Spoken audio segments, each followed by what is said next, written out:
الذين صبروا وعلى ربهم يتوكلون وكأين من دابة لا تحمل رزقها الله يرزقها وإياكم وهو السميع العليم.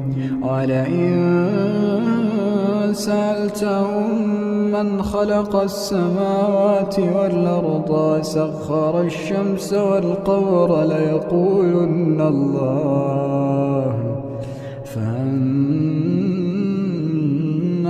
يؤفكون.